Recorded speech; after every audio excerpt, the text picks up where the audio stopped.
हाँ शुरू करो। क्लास 6 जिसमें हम आज जंतुओं की संरचना एवं कार्य के बारे में बताएंगे। इसमें इकाई 8 है। इसको अंग्रेजी में structure of animal and their functions के नाम से जानते हैं। सबसे पहले हम पढ़ेंगे स्केलेटन यानी कंकाल। कंकाल में भी मानव कंकाल के बारे में पढ़ेंगे। कंकाल हम एनिमल्स के बारे में और मानव के बारे में भी देखें तो दो प्रकार का कंकाल होता है। पहला कंकाल बाहरी कंकाल बोलते हैं जिसको अंग्रेजी में एक्सोस्केलेटन कहा जाता है। एक कंकाल अंदर होता है, शरीर के अंदर होता है, उसे हम एंडो कंकाल या अंतः कंकाल के नाम से भी जानते हैं। बाह्य कंकाल में नाखून, खोर, बाल और सींग आते हैं। अंतः कंकाल में हम हड्डियों के बारे में पढ़ेंगे। हड्डी को अस्थि भी कहते हैं, अंग्रेजी में उसे बोन कहा जाता है। बच्चों में हड्डियों की संख्या 213 हो जाती है, लेकिन जैसे जैसे हमारी उम्र बढ़ती जाती है, हम वयस्क होते जाते हैं, तो हमारी हड्डियों की संख्या 206 हो जाती है। कुछ मुलायम हड्डी होती है जिनको हम उपास्थि के नाम से जानते हैं। उपास्थि को अंग्रेजी में कार्टिलेज कहा जाता है। ये मुलायम हड्डियां होती है, जैसे हमारे नाक के टिप पर, कान के बाहरी भाग पर, ईयर पिंडा पर, ये मुलायम हड्डी होती है। इनको हम मोड़ सकते हैं, लेकिन अस्थियों को नहीं मोड़ सकते। इसमें सबसे छोटी हड्डी होती है हमारे कान के अंदर होती है, इसका नाम स्टेप्स होता है। और सबसे बड़ी हड्डी हमारे जांघ के अंदर होती है, जिसे हम फीमर हड्डी के नाम से जानते हैं। तथा सबसे मजबूत जो हड्डी होती है हमारी खोपड़ी के अंदर पाई जाती है या जबड़े के अंदर पाई जाती है, जिसे हम मैंडिबल या हायर बोन के नाम से भी जानते हैं। अब हम 206 हड्डियों के बारे में गिनेंगे कि 206 हड्डियां मनुष्य के शरीर में कैसे कैसे होती हैं। तो ह्यूमन स्केलेटन को हम दो भागों में बांट सकते हैं। एक तो होता है एपेंडिकुलर स्केलेटन, यानी जो चलने फिरने में काम करती है, उन हड्डियों के बारे में कहेंगे। उन हड्डियों को एपेंडिकुलर स्केलेटन के नाम से जानते हैं। तथा दूसरी हड्डी जो हमारे बीच में होती है, जिसमें खोपड़ी से लेकर के पसली और हमारी रीढ़ की हड्डी होती है, उनको हम एक्सियल बोन्स या एक्सियल स्केलेटन के नाम से जानते हैं। अब एक एक करके हम बात करते हैं। जो एपेंडिकुलर बोन होती है, एपेंडिकुलर बोन हमारी 126 होती है। 126 कैसे होती है वो हम आपको आगे बताएंगे। और एक्सियल हड्डियां होती है, 80 हड्डियां होती है। इन 80 हड्डियों को भी हम एक एक करके गिनाएंगे। सबसे पहले हम बात करते हैं हाथ की। हाथों को हम अपर लिम्ब कहते हैं, यानी ऊपर के हाथ, ऊपर के पैर कहेंगे। और पैरों को हम लोअर लिम्ब के नाम से भी जानते हैं, जिनको हम पैर कहते हैं। ऊपर के हाथों में 30-30 हड्डियां होती हैं और पैरों में भी 30-30 हड्डियां होती हैं। इस प्रकार से हमारी कुल 120 हड्डियां हो जाती है। 30 और 30 60 और 60 120। अब 6 हड्डियां कहां पर होती है? दो तो हमारी होती है कूल्हे की हड्डी, जिसे हम पेल्विक गर्डल के नाम से जानते हैं। एक पेल्विक गर्डल इस कूल्हे पर होता है और एक पेल्विक गर्डल इस कूल्हे पर होती है, जिससे हमारी टांगें जुड़ी होती है।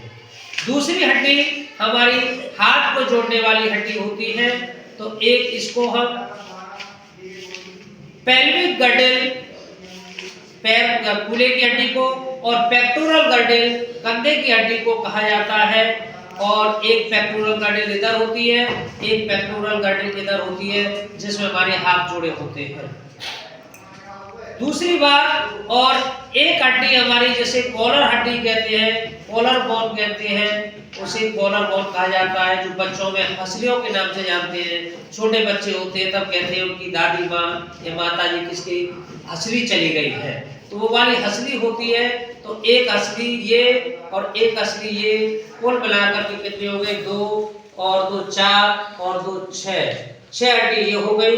तो कुल मिलाकर के हमारी 126 हड्डियां हो गई। मेरी तरफ देखेंगे, मेरी तरफ दिखाएगा उस तरफ में, जो मैं बोल रहा हूँ वो आना चाहिए। और इसके बारे में हम सुनेंगे। सबसे पहले हाथ की हड्डी के बारे में करते हैं, जो कंधे से जुड़ी होती है उसे हम ह्यूमरस बोन के नाम से जानते हैं। और कोहनी से कलाई तक जो हड्डी होती है उसमें 2 हड्डियां होती है, एक होती है रेडियस और दूसरी होती है अल्ना। फिर इसके बाद में कलाई में हड्डियां होती है, कलाई की हड्डियों को हम कार्पल बोन कहते हैं, कार्पल की संख्या 8 होती है। फिर हम हथेली की हड्डी होती है, हथेली की हड्डी थोड़ी सी बड़ी होती है कार्पल से, इसलिए उनको मेटाकार्पल बोन कहा जाता है, इनकी संख्या 5 होती है।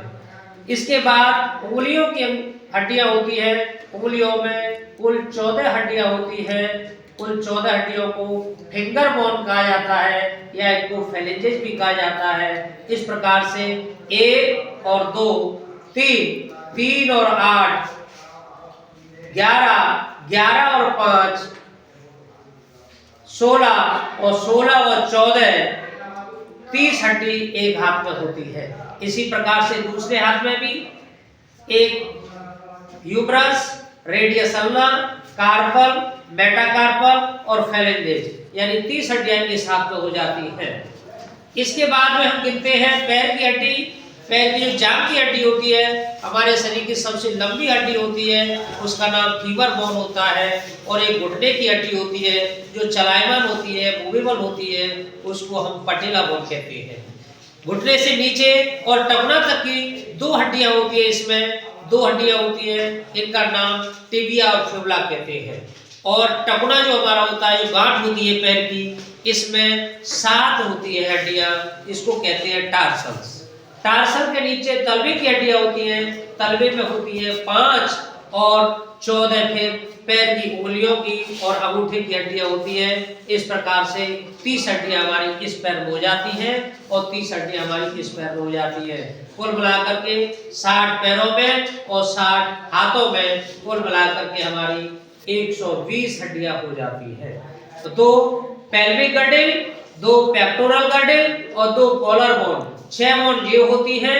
तो इस प्रकार से 126 हड्डियां ये हो जाती है। इन सभी हड्डियों को एपेंडिकुलर बोन्स या एपेंडिकुलर स्केलेटन कहा जाता है। अब बीच की हड्डियां होती है, तो बीच की हड्डियों में हमारा पसली की हड्डी होती है और रीढ़ की हड्डी होती है और पसली की आगे की हड्डी होती है और खोपड़ी की हड्डी होती है। इनको हम एक्सियल बोन कहा जाता है या एक्सियल स्केलेटन कहा जाता है। अब 206 में से 126 निकल गई तो हमारी हड्डियां बची 80 हड्डियां कैसे गिनेंगे? तो 12 हड्डियां तो इस प्रकार से हमारी पसली की हड्डी एक तरफ होती है और 12 हड्डी दूसरी पसली की तरफ होती है। तो 12 और 12 24, एक आगे की हड्डी होती है उसे हम स्टर्नम कहा जाता है। 24 एक 25 हड्डी ये हो गई, जिसमें से कुछ हमारी पसलियों की हड्डी आगे स्टर्नम से जुड़ी होती है और 2 हड्डियां इस तरफ की पसली और 2 पसली इस तरफ की हवा में तैरती रहती है, इसलिए इनको हम फ्लोटिंग रिब्स के नाम से भी जानते हैं। फ्लोटिंग रिब्स के नाम से भी जानते हैं। इसके बाद हमारी रीढ़ की हड्डी में कुल 26 हड्डियां होती है। 26 हड्डियों में 7 हमारी गर्दन में होती है, जिन्हें हम सर्वाइकल बोन या सर्वाइकल वर्टिब्रा कहते हैं।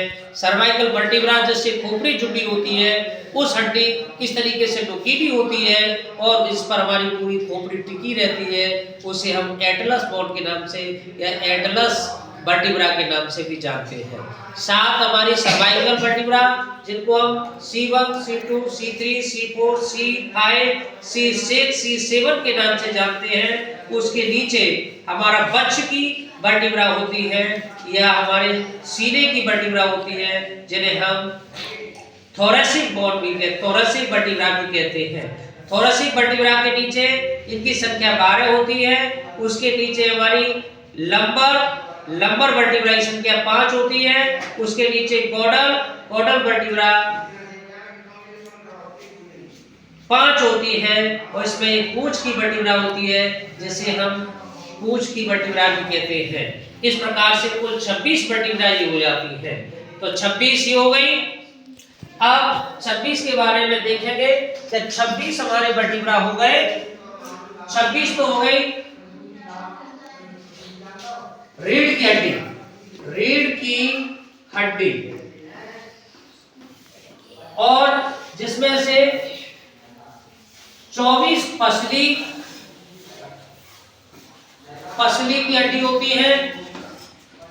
एक स्टर्नम हड्डी होती है।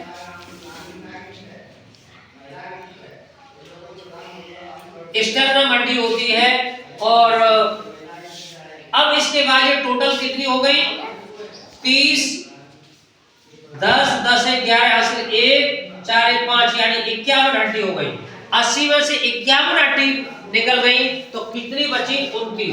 29 हड्डी हमारी ऊपरी खोपड़ी में होती है। ऊपरी खोपड़ी भाग में होती है जिसमें से 14 हड्डियां चेहरे की हड्डी होती है और 8 हड्डियां हमारी खोपड़ी की हड्डी होती है जिसे हम कपाल या क्रेनियल बोन के नाम से जानते हैं। और जो चेहरे की हड्डियां होती हैं उनको हम फेशियल बोन के नाम से जानते हैं।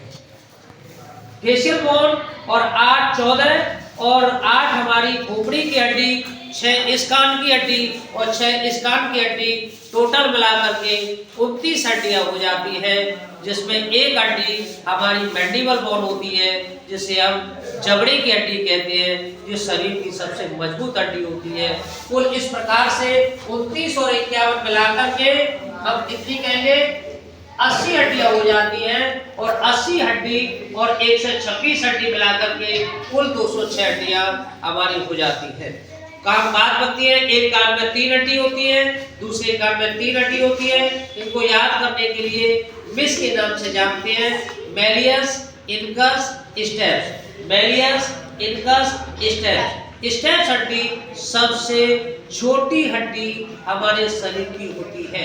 एक बार बोले, सबसे लंबी हड्डी फीमर बोन जो जांघ में पाई जाती है, सबसे छोटी हड्डी कान में स्टेप्स होती है और सबसे मजबूत हड्डी हमारे जबड़े की हड्डी होती है जिसे हम मैंडिबल बोन के नाम से जानते हैं।